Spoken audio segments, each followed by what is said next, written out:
All right. Hello there. Good morning.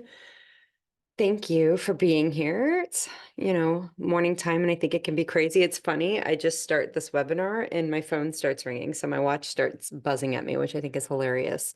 So, a couple of things. I would love it if you would test the chat and see it should be working.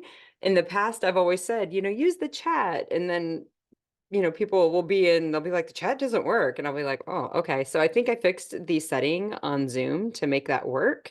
So if you would test the chat, and if for some reason that won't work, definitely use the question and answer box. I will definitely have questions, and I want to hear, and I have questions for you, and I want to hear your answer to some of those questions, but I also um want to be able to answer any questions you might have.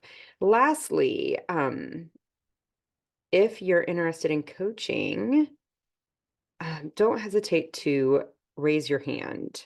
So I'm going to put that it chimes if somebody raises their hand. So at the end of this, there should be plenty of time for coaching. So don't hesitate to raise your hand. We're going to talk today about a lot of different things. Not just, we are going to cover like what causes type 2 diabetes, and that can, sometimes it's complicated because it's not what we've been taught. So don't hesitate to raise your hand and ask questions there, or put it in the chat again, or put it in the question and answer. But then also, as I talk about kind of what creates consistency and what creates the ability, like what is it that gets in our way? If either something resonates and you want to coach through your personal experience on it, or whether you just feel like you've got something else that happens. Like that is not the thought that I have. I have some other thought. Don't hesitate to put those, raise your hand and get the help that you need, or again, put it in the question and answer box or the chat box. And I want to move that information over so that I can see it. So, all right. So thanks for coming. Welcome. I'm glad you're here. Um, Glad you chose to. I'm grateful that you chose to spend some time with me to kind of figure this out and figure out your health and put type 2 diabetes behind you in 2024. In the chat, you can, again, the chat, the question and answer, however you want to do it, put in there what you believe creates consistency for you. What do you believe it is that creates your consistency when you've seen it in the past? Because I want to make sure that I'm addressing that. You can see my slides here. Again, if you can't, please let me know about that too. I want to know, so a couple things. I want to know what creates consistency. I also want to know what you believe is creating your type 2 diabetes, because both of those things, I think, our common knowledge understanding of those things. We believe X creates our diabetes, where what is actually creating our diabetes is different. And we're going to talk about that. And then we create something, or we believe something creates our consistency. And we're going to talk about what actually creates our consistency. So if you've not read anything from Brianna Weist, I highly recommend you do. She is a lovely 30-something-year-old writer, and I have no idea how she has such amazing wisdom in her 30s. I don't know that I should have been cutting my own meat in my 30s, because I definitely did not have this wisdom. But she's got a couple books, one of them that I highly recommend, especially if you struggle with self-sabotage. And certainly self-sabotage is sometimes at the heart of consistency. Her book is The Mountain Is You, and I highly recommend that for anybody who's struggled with self-sabotaging behaviors. But this quote, "Consistency is the tonic that transforms your life into a dream of your own design," is spot on. I mean, it's like the magic sauce of creating the life that you want. Even when you consistently do something that's wrong, you get evidence like, oh, I need to adjust that thing that I'm doing because it's not creating what I want, right?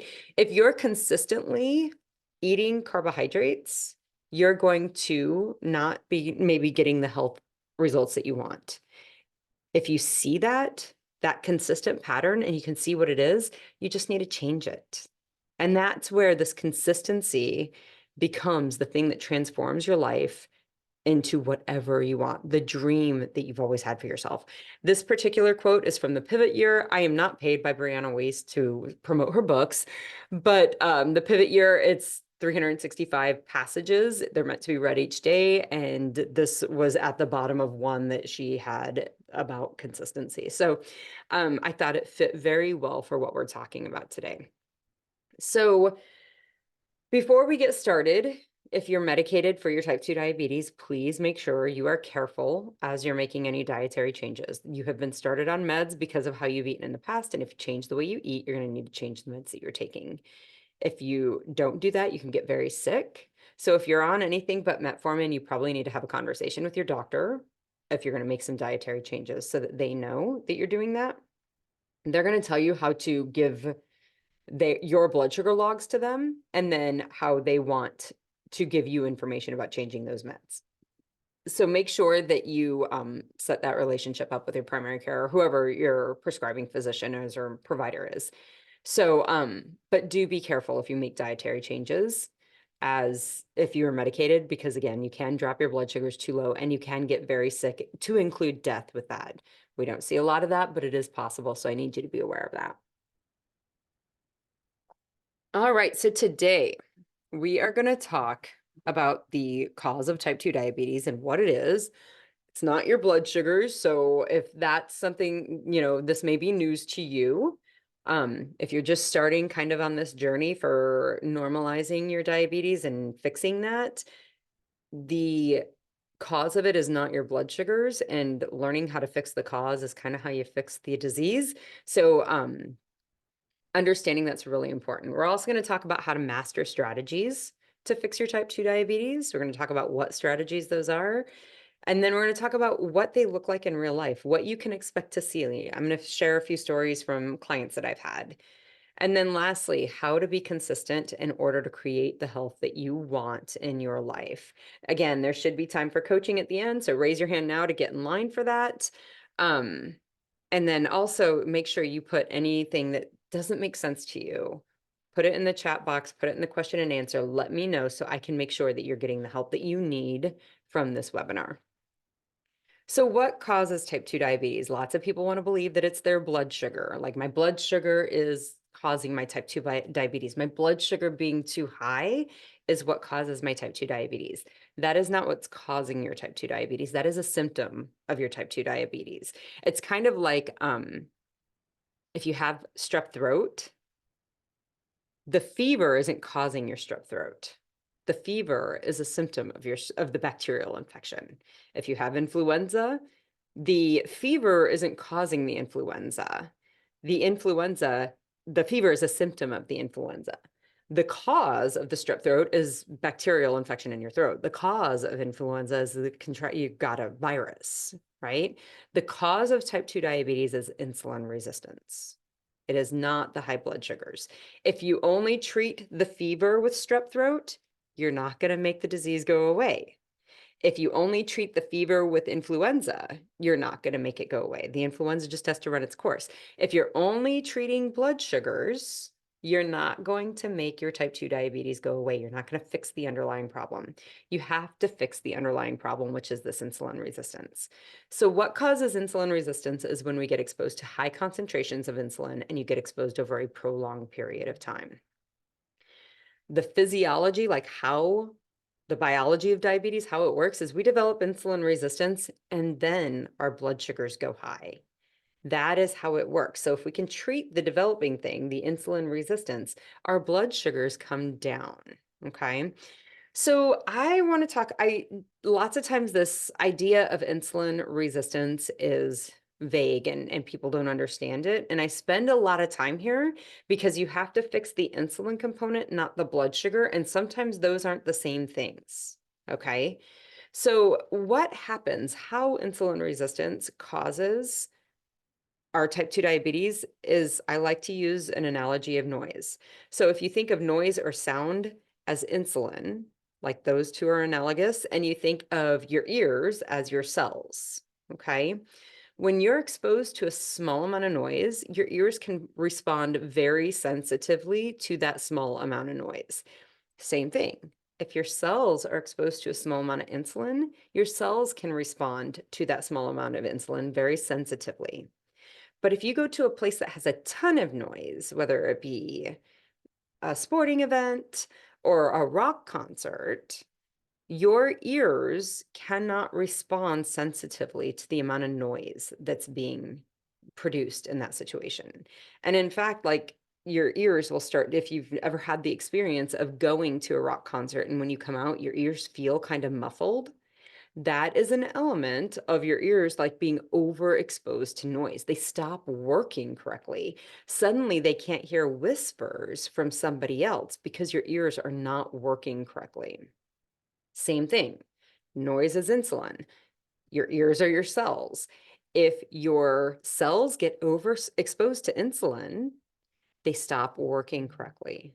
They no longer hear the message. They no longer respond to small amounts. You have to have tons of insulin in your system to get your cells to respond.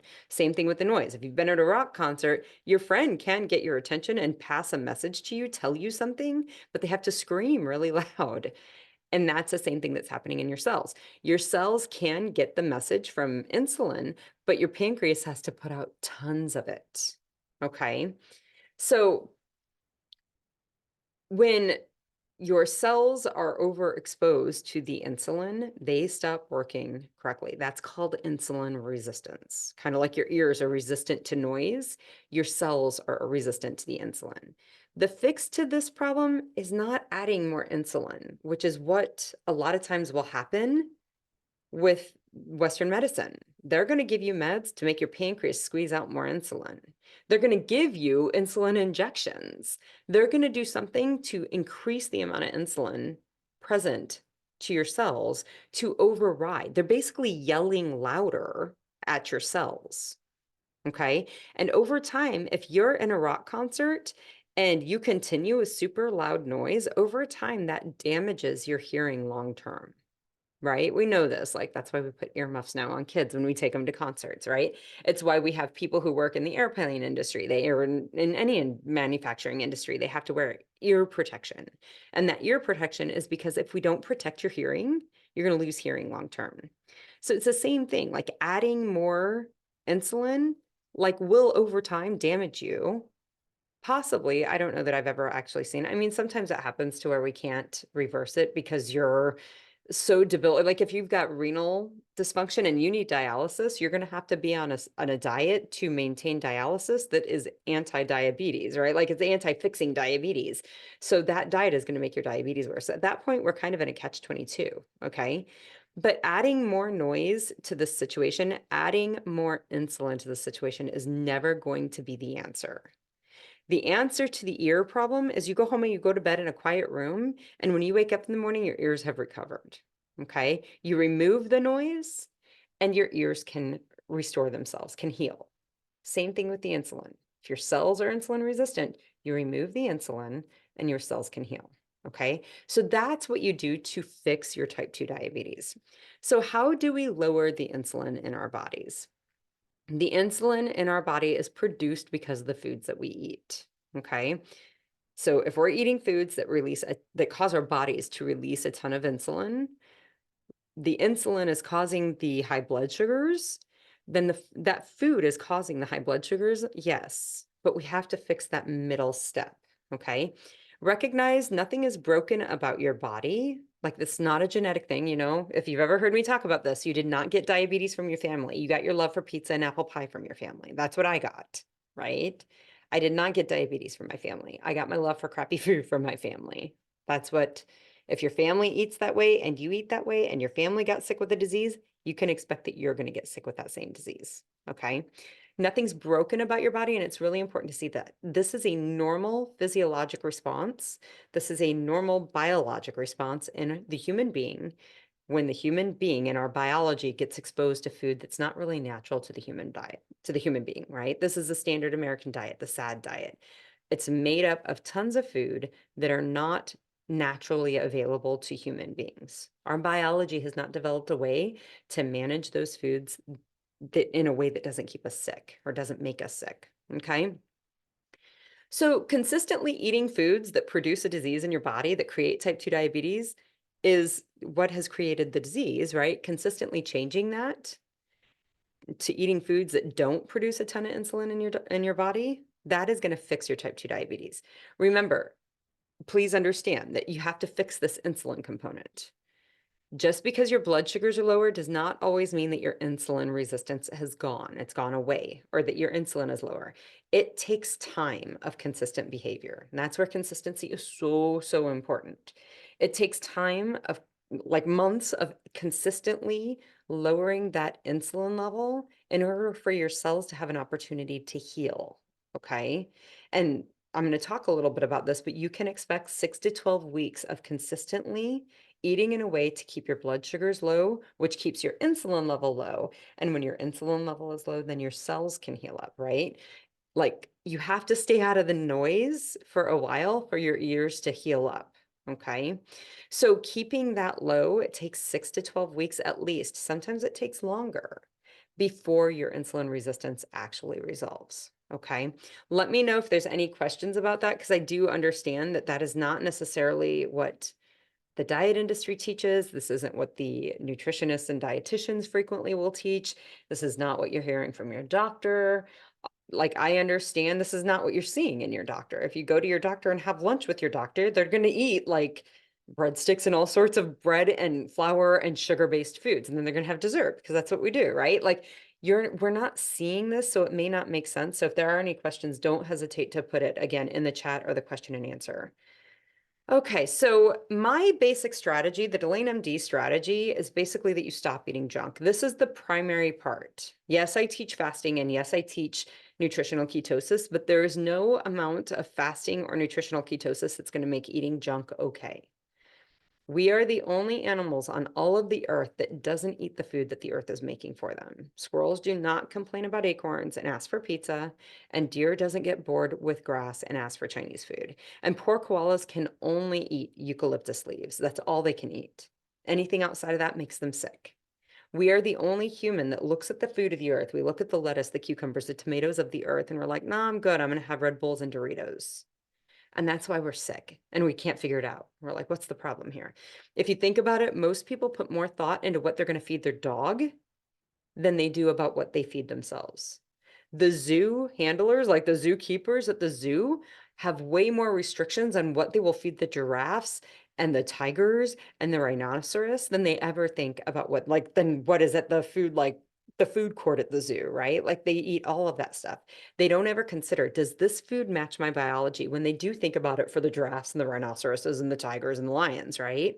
So thinking about the food that matches our biology, we are beings of the earth, and the earth is kind of what our biology was developed on. Like our biology, came from eating those foods. If we stop eating those foods, it does not match our biology, and it's really that simple. So avoiding processed foods. When we process foods, we alter their natural ratio of nutrients. Okay, so when we alter that natural ratio of nutrients, and we're going to talk about this, about macronutrients, when we alter those macronutrient ratios, it alters our body's ability to manage and process those foods. Okay, usually when we process foods as human beings prior to eating them, what we're doing is concentrating the carbohydrate component. So if you think about, like, I don't know, I always wonder if you can see me, my arrow. If you think about the jelly that you see here, right? So what we do here is we take a fruit, a strawberry in this case, and we heat it up. When we heat strawberries, that's processing it. And yes, anytime we heat any food, we're processing it. When we heat a strawberry, though, it heats up and we denature, we break the chemical bond between the carbohydrate and the fiber component of that food. The fiber dissolves, which is why heated fruits and veggies tend to be softer than raw fruits and veggies. Like a heated strawberry, a hot strawberry is going to be softer than a raw strawberry. A hot carrot, warm carrot, cooked carrots are softer than raw carrots. And it's because we denature the fiber component. We break it down, we break it apart from the carbohydrate, and we break down the fiber component with that heat. And what that then leaves is just the carbohydrate component. And when we're making jelly, that's not enough. Even though it's sweeter, even though a warmed strawberry is sweeter than a raw strawberry, that's not enough. We add sugar to it because that's the American way. Okay. Same thing happens with your fruit roll-ups. As if you need me to tell you that fruit roll-ups, any kind of fruit that you that's delivered to you on wax paper may not be real. Like if you need me to tell you that, okay, fine. But clearly fruit roll-ups, it's the same thing. We're heating up a fruit. We're breaking apart the carbohydrate component from the fiber component. We are breaking down the fiber component with the heat, and it's just leaving the carbohydrate component, which is sweeter. Bread is the same way. When we pulverize the wheat, the wheat that we see here to the left of this picture is what we get in nature. The bread is what we eat. When we pulverize this wheat, we remove all of the fiber from it, many of the micronutrients from it, and we concentrate just the carbohydrate component. And then, of course, we bake it up with some milk and some yeast and some eggs or whatever. And because we love our sugar in America, we usually put some sugar in it to make it honey wheat bread. Okay. The juice is the same thing.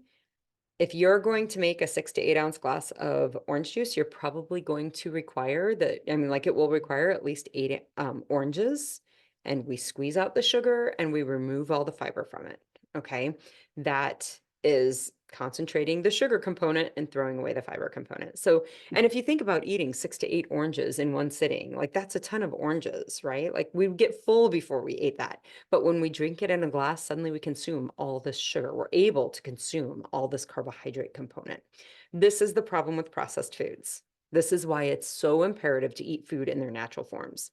This is the primary cause of your type 2 diabetes. Okay, we are concentrating the carbohydrate component. The carbohydrates give us a huge surge, which I'm going to talk about here in a minute, a huge surge of insulin. And that huge surge of insulin leads to insulin resistance in the cell. Okay, it requires consistently lowering the carbohydrate intake in order for you to see changes that result in better blood sugars and better A1Cs and better fasting blood sugars. You are going to have to consistently keep your blood sugars low, your insulin levels low for 6 to 12 weeks. Okay. So I know that that can be confusing, and you guys aren't asking any questions, which is great. Maybe you're following me, but understand when your blood sugar is high in your bloodstream, when it's floating, when there's sugar floating around in your bloodstream, your pancreas picks that up. It senses it. And when your pancreas senses a blood sugar that's high, it puts out insulin. Okay. And it will continue to put out tons of insulin until it brings that down. Okay. So if your cells are insulin resistant and not listening to the message, your pancreas just tries to put more insulin out. It tries to yell louder until these cells respond. Okay. What that does, though, that higher level of insulin just leads to more insulin resistance in your cell. Okay. That's why you have to bring those blood sugars low so your pancreas can get a break. And when your pancreas isn't spitting out all the insulin, then your cells can finally start to heal from that overexposure. That's what has to happen. And you have to do it for 6 to 12 weeks for your cells to have the opportunity to heal. So the food that you eat is the primary cause of this. Consistent changes are going to lead to the health changes, the results that you're looking for. And you're going to have to do it for 6 to 12 weeks in order for you to to heal your cells, to heal the insulin resistance in your cells. And this is where kind of understanding that it is not just the blood sugar. There are lots of times that people will have low blood sugars, but then have like some joy eat, which is what I call it, or cheat day. That cheat day restuns out those cells because they have not had the chance to heal. Okay. If you don't entirely heal your cells, then every time they get exposed again to a huge surge of insulin on a cheat day, they are going to develop that insulin resistance again. Okay. So understand that it really does take consistent changes, 6 to 12 weeks of it. Okay. So the foods that you should be eating are going to be the foods that the earth makes for us. The earth makes foods for us in the perfect ratio of all the macronutrients. Okay. So, fat and carbohydrate and protein, those macronutrients, but again, they're also paired with fiber. That fiber slows your absorption of the carbohydrate. Carbohydrate and fiber in natural foods are bound together. And when they're bound together, they can't absorb into the bloodstream as effectively, like as quickly.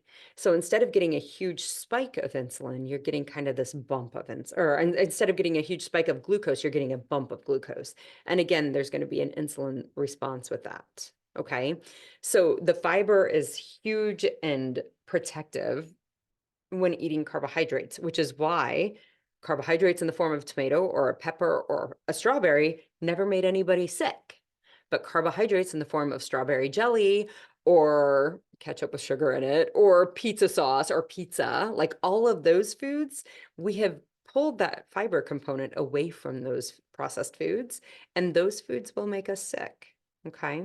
So when we're thinking about these macronutrients, there is a different insulin response to each of these macronutrients. So fats in food, so avocados are loaded with fat. Almonds are loaded with fat. Eggs are loaded with fat. There's all sorts of super healthy food. Meat, although, people have a lot of opinions about meat, but they're typically loaded with fat. These fat foods, or any fats, they have a very low insulin production. Like when you eat them and they're in your system, your pancreas doesn't have any care of them. They have a very minimal response in the form of insulin to those fats. Okay. Proteins have a moderate insulin response, but still pretty low, just so we're clear. Okay. And then lastly, carbohydrates, they have a huge insulin response. And that's why when you when women work with me, or when you hear people talk about how to reverse or fix or even manage your type 2 diabetes, there's so much focus around carbohydrates. Carbohydrates have a huge response of insulin in the body. And when you think about these three macronutrients, there are what we call essential fatty acids. So there's an amount of fatty acid or a fat that you have to get in your diet. There's an amount of that you have to eat every day to get it. Your body can't produce it. It's not about an amount. It's that you have to consume certain fats because your body cannot make them. There are certain proteins or amino acids. They're called essential amino acids. It's the same thing. Your body cannot produce them. We have to consume them in our diet. There is absolutely no essential carbohydrate. There is no requirement for carbohydrates by the human being at all. Our body will produce any carbohydrates we need, is really what it comes down to. If you need glucose, your liver will produce it. Your liver can take proteins and convert it into glucose. Your liver can take fats and convert it into energy, other sources of energy. There is absolutely no need to consume those carbohydrates. Now, I say that not all carbs are bad. I don't mean don't do any carbs. Our carbohydrates are typically what carry our micronutrients, our vitamins, our minerals, polyphenols, phytochemicals, all of these like minor, small amount trace elements that we need in our body to keep us healthy. So there is a reason to eat carbohydrates. There is not a reason to eat Pop-Tarts ever. There is no need for it. And in fact, the processing of the carbohydrate is actually a toxic thing. So it's probably never a good idea to have not carbohydrate. The processing of the Pop-Tart is a toxic thing. And probably it's never a good idea to have it in your diet, or it's never the healthy thing, at least. It's always going to be a toxin. So that's that macronutrient thing that we've been talking about when we talk about like the ratio of macronutrients in our whole natural foods. This is what we're talking about. Nature makes the fat, protein, carbohydrate components in a perfect ratio in our foods. So when you're eating an avocado, it has all of the perfect ratio of those things. If you eat a walnut, a pecan, a almond, cashew, a macadamia, whatever it is, those are produced, if you're eating them raw especially, and they have, like, the earth produces them for us with the perfect ratio of macronutrients. So when we process them, we totally screw up that ratio though. So avoiding that processed food. All right, so I'm going to just share with you a little bit about what it looks like to see this in action. Like, how does this look in real life? This is Carol. She's a client of mine. Her and I worked together for probably a year. And then occasionally I'll hear from her, I'll run into her. So she will tell you after 20 years of working with doctors and them offering nothing but medications, it took her and I coaching together for her to create a full recovery. Her A1C dropped from 6 to 5 at like its lowest point. 5 is not where it has to stay. It's not about staying low forever. It is kind of fun to see how low you can get. But then where do you want to live, right? So she was able to figure out how to consistently eat in a way that she loved that keeps her healthy. Okay. Um, she lost weight with me. Her fasting blood sugar went from 114 to 94. Saw a lot of really amazing results from learning how to do this consistently. And again, it's not consistently keeping everything as low as possible. You do sometimes have to keep it low for a while, right? And sometimes you have to consistently use the right strategy, but you don't have to use that same strategy forever, but you do have to be consistent in what works. And that's what she found. She found that she could do the strategy that healed her cells and then consistently live in a place that kept her healthy. And sometimes those aren't the same strategies. Sylvie was a university professor. She had retired. She had 3 grandchildren, but she had struggled with type 2 diabetes for decades and with her weight for even longer. She had multiple cycles of weight loss on various commercial programs. She couldn't seem to make those results stick. She would see rapid changes and see improvement, and then quickly she would turn back to the old habits that she had and either gain her weight back or see her A1C pop up. She really had eroded this trust in herself to be able to stick with it in order to keep long-term, to maintain and achieve long-term results. Through coaching in my program, she was able to learn really the skills, like what skills do I need to be implementing to do this, to maintain this long-term. She really develop this consistency. And then she was her, I mean, like, this is one thing that I promote. I will be who you're accountable for in the beginning, but I am not going to be your accountability partner long term. You're going to have to be your accountability partner long term. Why do you do this for you? I don't have a cattle prodder where I'm going to take you and zap you if you have a peanut butter or like a peanut butter sandwich or something. That's not what I do. Why is it important for you to not have a peanut butter and jelly sandwich? Creating that accountability to you. Her A1C dropped to 5.4 after being as high as 7. She lost 42 pounds. She maintained that weight loss through the holidays, which is just huge for her. So those are the results that this, consistency can really create for you. Another client was very young when she started with me, in her early 20s. I had been diagnosed with type 2 diabetes at age 15 and given the same typical story. This is a progressive disease. You need to be on meds. It's genetic, she was even told. Um, she didn't want to take meds. She didn't want to do that long term. She had struggled with getting up in the middle of the night and eating, and that was what she was consistently doing that got her to the A1C that she had that was elevated. And when she learned, and that's what I do, I teach you skills so that you can figure out, why are you wanting to eat in the middle of the night? What else, like, what do you need to be doing in the middle of the night? Because it's never getting up and eating, right? Like, that's not required. How do we stop doing this behavior? She was able to bring her A1C down to 5.4 in the first 4 months we worked together. She dropped 12 pounds. She has entirely developed the confidence. She's hilarious to talk to now. She'll come into the group meeting occasionally and she's like, well, I mean, like, yeah, I've got that. And yeah, I went on vacation and I ate this, but I know what to do. And usually she wants to coach on other things because this is something that she's just learned to do and it's easy for her. She's maintained this for multiple years. Again, she comes in and out of the group meetings occasionally.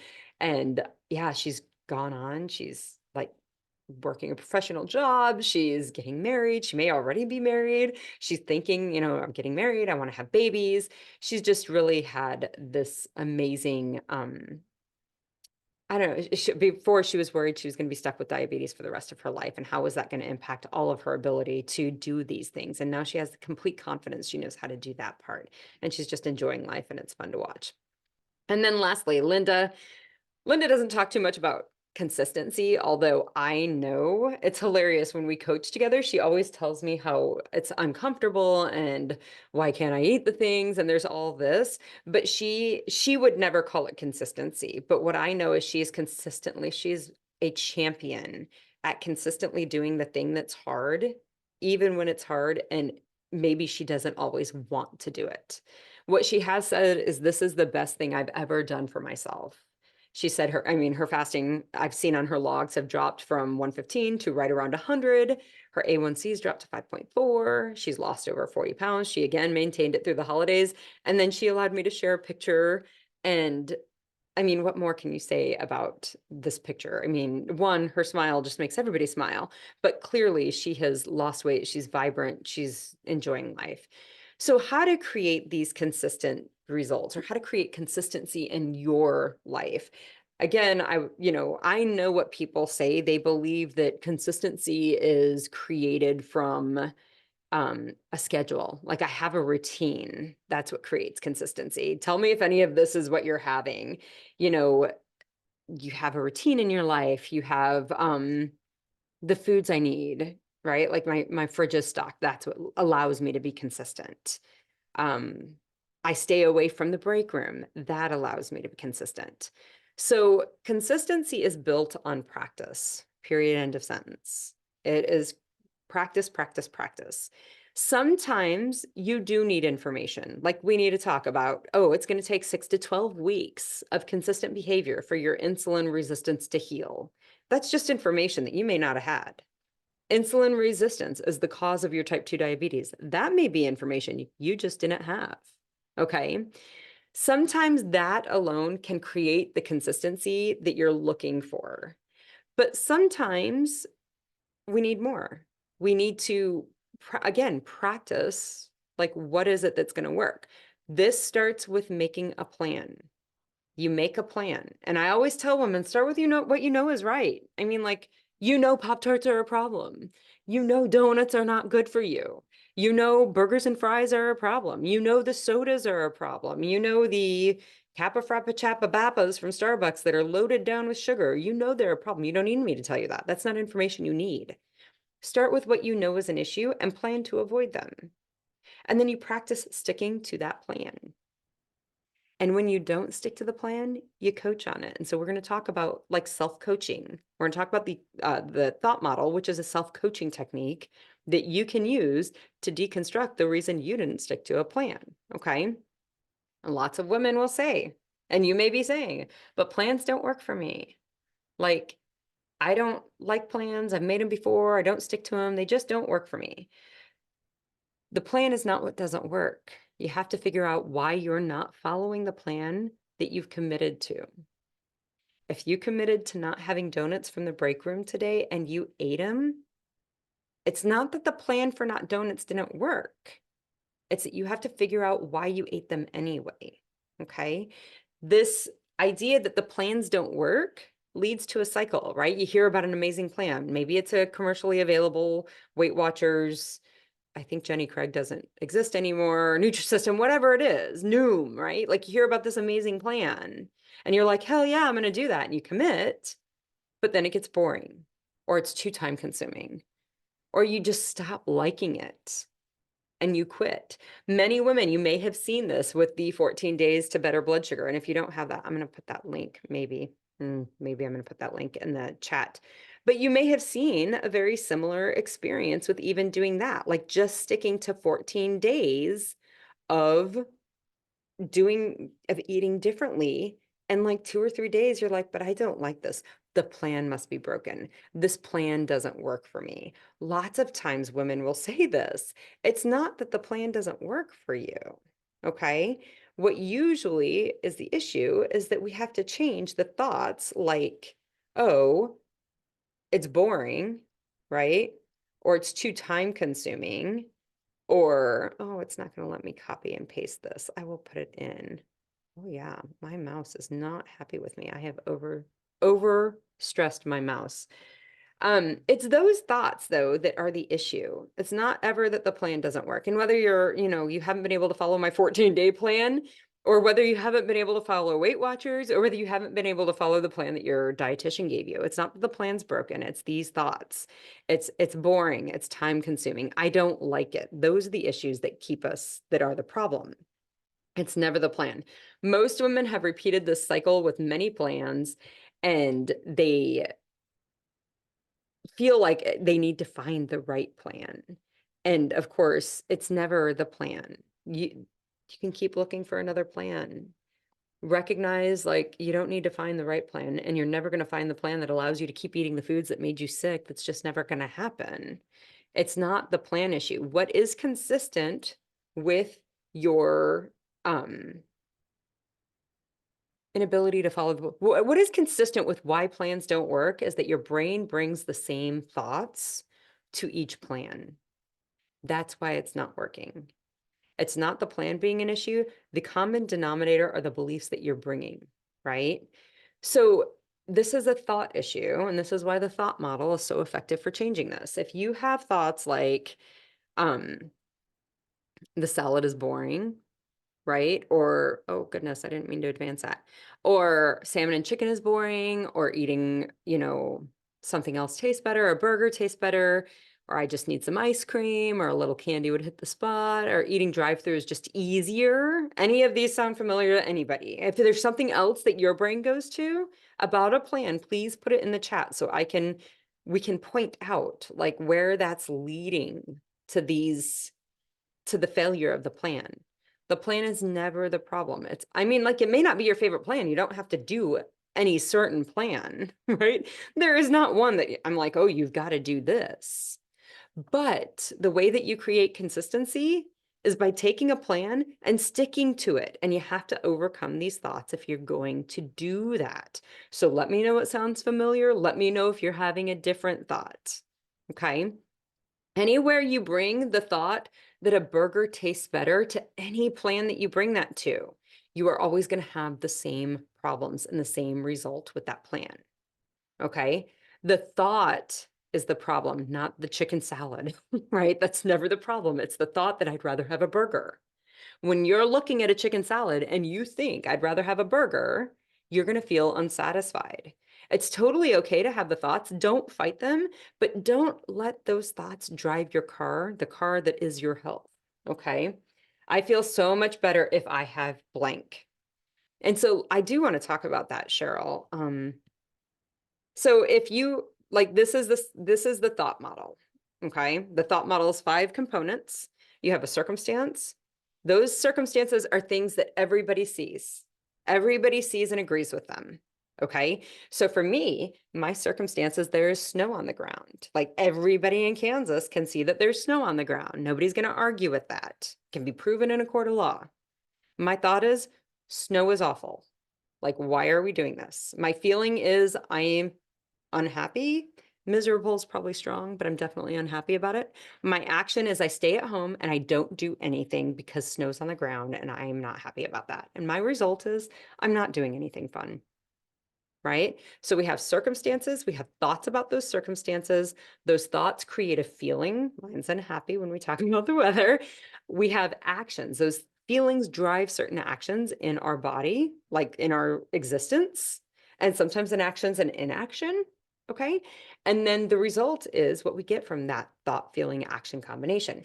So, Cheryl, if you have a chicken salad and your thought is, I'll feel so much better if I have cake. Let's just use cake. I think we both agree about cake, right? Your feeling is not feeling better, right? Chicken salad, I'd feel better if I had cake. Your feeling then is not feeling better. It's definitely not feeling good. It's a bad feeling. It's on probably the negative end of emotions, unpleasant, uncomfortable emotion. Your action is that while you're eating the chicken salad, you're wishing you had a cake, right? Your brain is fixating on cake, thinking about cake, ruminating about cake. How do I get some form that's like cake into my life so I don't have to sit with the discomfort because cake would be better? That's what your brain will create for you. And then the result is, I don't want to live this way. Like, I don't want to live where I'm constantly wanting something else and having to eat this other thing, right? That is how this thought model works. When we look at that, Cheryl, and I know that you and I have coached about this in the Facebook group a little bit, but when you think about like, but cake is better, cake makes me feel better, I like the way I feel with it. It's not only that you like the way that you feel with it, okay? It's not only like I like the way I feel with a hug from my kid, but I never get sick from a hug from my kid. So it's not a problem for me to overindulge in that. In addition to the cake makes you feel better or it tastes good, is also that you have a negative outcome with it. It's not only that you feel better with it. And if it was, we wouldn't be coaching about it. You wouldn't have a problem. It wouldn't be an issue if the cake was just good. There's also something negative that's happening, but your brain is only focusing on the fact that it tastes good. Okay. It's not, again, you don't want to argue with that. Like, cake does taste good. You're not wrong. Cake tastes delicious. That thought cannot drive the car of your health. If it does, you will remain sick. That's really what it comes down to. So a similar thought is this chicken salad. A burger tastes better. It's very similar. Your feeling in your body is going to be unsatisfied, and you're going to seek out other foods to try to satisfy that. Your result is you eat something else. You either overeat or you eat something that doesn't serve your health, but it tastes better and it keeps you from being consistent. That is where this shows up. Okay. You can also have the same thought about a chicken salad. The chicken salad is healing this, eating this heals my cells. Think about that in your body right now. Think about something healthy, an avocado, a salad, a tomato, chicken salad, um, chia seeds or whatever. They're supposed to be the superfood, right? Like eating this is healing my cells. As you think about that, what feeling comes over your body? Maybe it's satisfied, but maybe it's like jazzed, a little excited. Man, I'm doing something actively right now to heal my body, to heal my cells. Your action is that you do enjoy it. Like you eat the food and you're like, this is awesome. I'm eating this. And you might be even motivated to like go for a walk afterwards or do something else, drink a glass of water, whatever else it is. And then from that space, you allow your cells to heal. Okay. Brains, oh, strength. I like that one. I like that one a lot. Your brain is going to resist this, but your brain's going to say, but the burger does taste better, but the chocolate cake does taste better. And that might be true, but that thought, the more time you spend with it, just creates more unsatisfied feelings, dissatisfaction in your body. And just as true about the salad, a burger does taste better than the salad, or cake does taste better than the salad. That is true, and you feel dissatisfied with it. Just as true, that salad heals your cells, and you feel strong with it. So, what is the benefit of fighting to keep the story that makes you feel unsatisfied? To hold on to the thought. You don't have to annihilate the thought. I'm not asking you to set it on fire and get it out of your brain. It can be there. Does it have to drive the car? How much healthier, how much better would your diabetes be? What would your A1C read? If you were acting from the feeling of strength because the things that you are doing are healing your cells versus acting from the dissatisfaction of a piece of cake will always taste better or a burger will always taste better. Okay.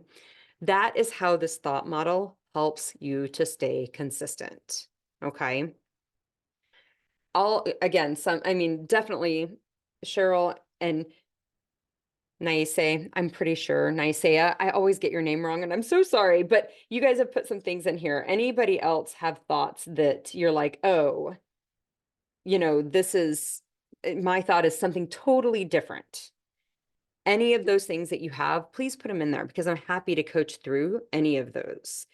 But recognize that these thoughts, and again, eating lettuce is boring, right? If like you look at your salad and I'm like, this is so boring, and people do this all the time. It's week 3 of following a plan. You're like, I'm eating another damn salad and this is boring. I'm so sick of salads. And your feeling is boring. And your action then is that you do something to create some jazz in your life. That might look like the candy jar at work. That might be like, oh, I'm just screw this. We are going for pizza tonight. I'm not doing this shit anymore. It might be, you go and get a drink, right? Like you get maybe like a margarita, but more than that, like, oh, I just need a little soda. But that soda, those little decisions, those little couple bites from the candy jar, one, they do create too much insulin in your body. And that too much insulin will create a backslide. Like you will not continue at the forward momentum. Your body's going to have to heal from that offense that you just had before it will continue to heal. So that's one thing that is not consistent, that doesn't get you those long lasting results that you're looking for. But also that infraction, like that decision to do something that you know is not healthy leads to more decisions. And that's where we talk about practice, right? The more you practice believing this is healthy and it heals my cells, the more you practice that thought, the more you're going to do it, the easier it becomes to do it. The more we practice these, what I call ass grabs, right? These little snacks, these little snatches that I'm hoping I won't get caught for, the more we practice that, the more we get really good at it. Being good at that ruins your health. It ruins your efforts at your health. Okay. Right. Because I trained my mind to think that way. Yeah. Practicing does train you to do something, right? Need to change the mindset. This is the thought process. Yes. This is the meat and potatoes. Sorry. This is the meat and potatoes of what creates these long lasting changes, this consistency that we're looking for. It is not another plan. It is not a powder, a shake, a supplement. It is not. It is not a med for the love of all that's holy. Certainly not that. Okay. I just need some ice cream like that. I just need a little bite of candy, a little candy to hit the spot. I just need a little bit of that. That just creates this craving, this desire. That craving and desire, you are going to seek out some way to subside it, right? To dampen it. And that is going to give you the result that any time that you're feeling that, you're just going to look for it. Like, I just need a little candy. You're creating evidence. Yeah. Like, look, now I just ate the little candy and I feel a little bit better. I just need a little candy next time too. Like, and that's typically, that would be my afternoon mantra. I just need a little bite of candy just to get through the afternoon. That was my mantra for a long time. And it just created evidence that I needed a little candy to get through the afternoon. That is one of those things where we can look at desire and look at the cravings for food as a circumstance. And part of that is biologically, I always remind women, there is never a place in nature that your brain has gotten exposed to concentrated sugars, like cane sugar, pure cane sugar in the form of a pound bag or whatever that we get at the store. There is no place in nature that your brain got exposed to chocolate and the fat that goes in the chocolate and the sugar all together. It does not exist in nature. And what happens in our brain does create intense cravings. There's nothing wrong with a craving for something. It's going to be there. Unless you have been lucky enough to be raised by people who never allowed you to have any chocolate, which has its own set of bad things, like Halloween was not that much fun for you then, right? Unless you've never been exposed to that, to know that it's super tasty, your brain is always going to prefer the chocolate over the salad. Your brain's always going to prefer the burger over the salad. Your brain's always going to prefer the cake over the salad. It's just the chemistry of our brain. Nothing's broken. But just because the preference is there does not mean we need to act from that preference. If you wait till you prefer the chicken salad more than the chocolate cake, you'll never make these changes. Okay. All right. I am going to see if I can share some of these links that I have in the chat. Oh, maybe. I don't think that's going to work. We're going to stop share because that's probably going to be the first thing. If you have any other, I don't see any hands raised. I see a number of comments in the chat, which I appreciate. Oh, Cheryl. Oh, I love that you're coming on, Cheryl. All right. Hi, Hi, friend. How are you? I'm good. It took me a while to figure out the Zoom, but I'm here, so hopefully I'm doing it right. Yeah, you seem to be. Yes. Okay. So the idea is then that we we acknowledge that we have these thoughts that, the cake is better, that we want the cake. But because our brains will prefer that, because that's what we've been used to. And then so it's like teaching a new, sorry, I've got a bit of a cold, You're but it's right. teaching a new way of letting that thought come into our heads, but choosing a different action. Is that correct? Yeah, and recognize you have done this in other places of your life. You probably haven't recognized it. Every Mm, morning we get up and go to a job, it's not because we want to, right. right? Yeah. We would prefer to stay in bed, especially when it's like 9 degrees outside. Yeah. We would prefer to stay in bed Yeah. and not get up and go to work, but we still get up and go to work, right? Right. Right.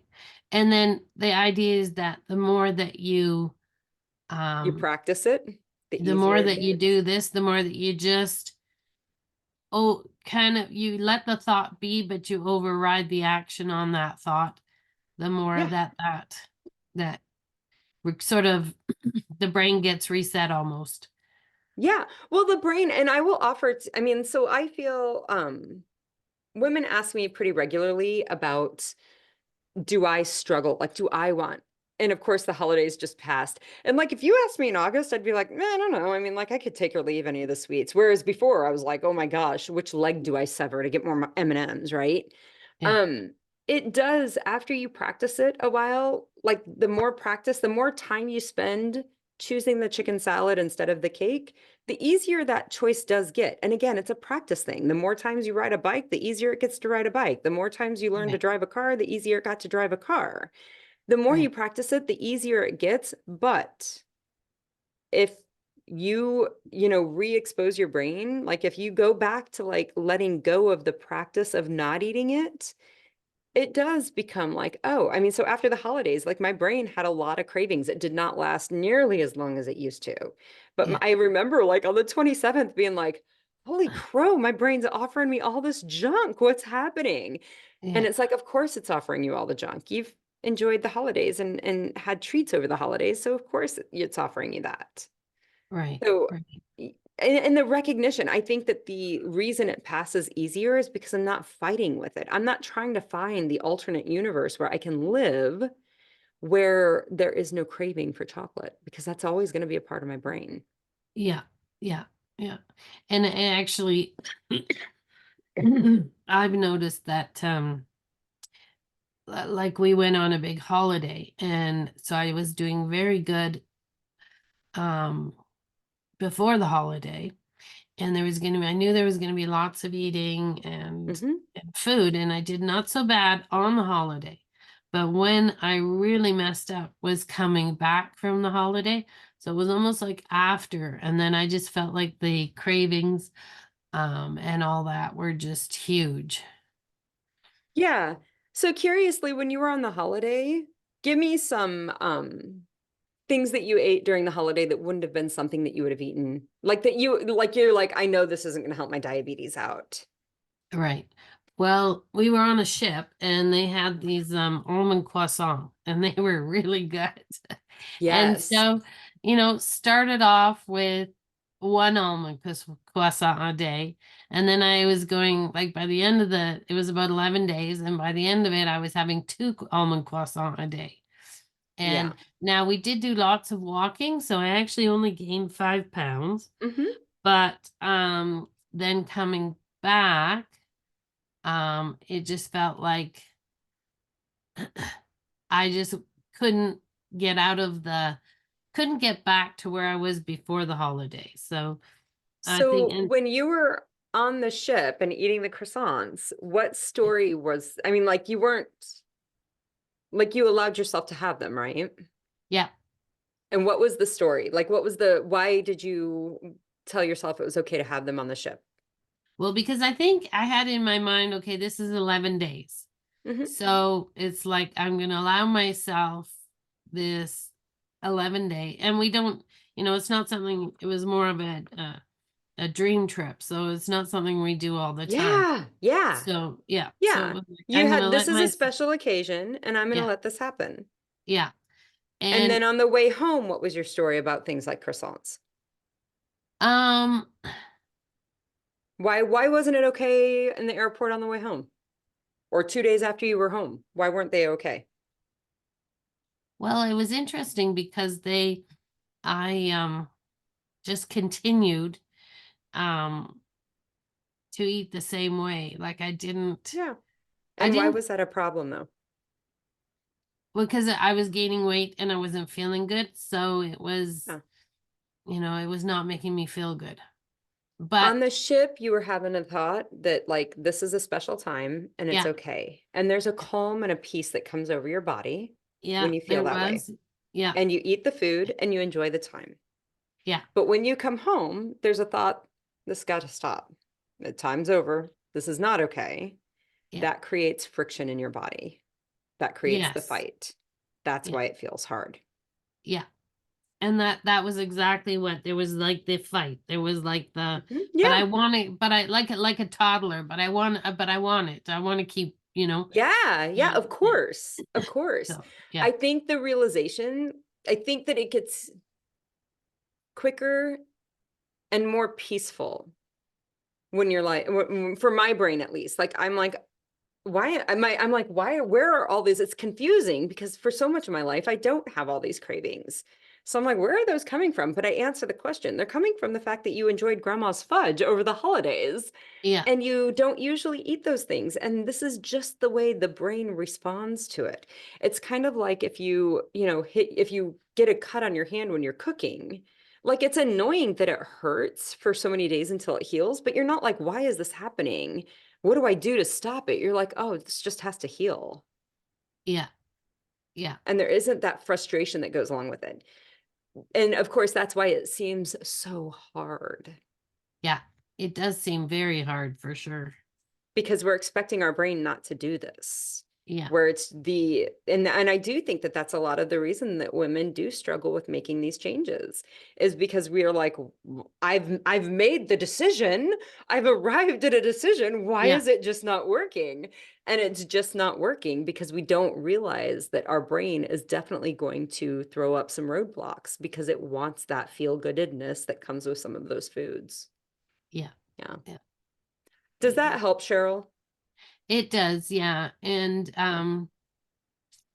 I still, I mean, it's still, I don't know what sort of the first step is, I guess, in changing the thought process other than just letting it be. But then I like what you said about that, the phrase, this is healing my cells. Yeah.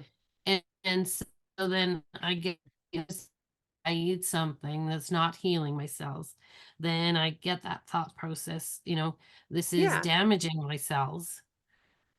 Yeah, I Then I think that wonder, whenever you feel discontented about what you're eating, like yeah, and again, this starts with a plan, ladies. And I know that again, like I've posted about this, but I do think plans are the biggest gift that you can give to yourself. Do you need to eat from a plan for the rest of your life? No. Once you've developed a relationship with yourself where you know you're going to eat in the benefit of your health, like once you're like, this is a no-brainer, like I'm just not eating burgers, like and that's where I mean, pizza is not a thing I'm going to eat every day. Burgers, I mean, when I go to Chicago I'll eat a pizza, but outside of that I'm not eating pizzas, right? When yeah, you develop a relationship with yourself where you're like, no, I take care of my biology a little bit differently than maybe everybody else does, and that's fine. Once you develop that relationship, you don't need to be on a plan. But when you have that difficulty making the decision in the best interests of your health, a plan is the quickest way to change that for you. And okay, so, making the plan is where it starts. And then when you're discontented with the plan and you feel that discontentment, a question, why am I doing this? yeah, Why is this so important to me? yeah, And then answering that because that's going to give you the thought that's meaningful for you. right. Okay, that's a good start. All right, guys. Thank you, everybody, for showing up and being here and for your great questions and interaction. Cheryl, thank you so much for coming on. It's so nice when Thank people will come you. and coach. So if you all have any questions, I put some information in the chat box. My email address, the 14-day guide is in there if you don't already have it. And then if you want to do a reverse your diabetes assessment call to kind of figure out where you're at that point, we can also talk about the group. If you're interested in hearing more information about that, you can sign up for that through that link, that Calendly link. So, I all right, don't see it in guys. the chat box. Oh, it's up a little ways. I see my 14-day, takes me a minute to get up there. Hold on. Woo! Now I've blown it up big. It should be up way higher than the 14-day guide. There it went. Maybe I'm looking in the wrong It's spot. okay. I'm going to try to, oop, I don't want to delete it. I'm gonna put it in there again here real quick. Copy V. Oh, that's not right. Oh my goodness, did I put the wrong? No. No. Certainly technology is not winning today, but some days it does. Oh, well, it's not going in for some reason. If you need to set up that reverse your diabetes assessment call, go ahead and reach out to me and we'll get it set up, okay? Okay, great. Thanks. All right, guys, have a great day. We'll talk soon. Bye-bye. Bye-bye.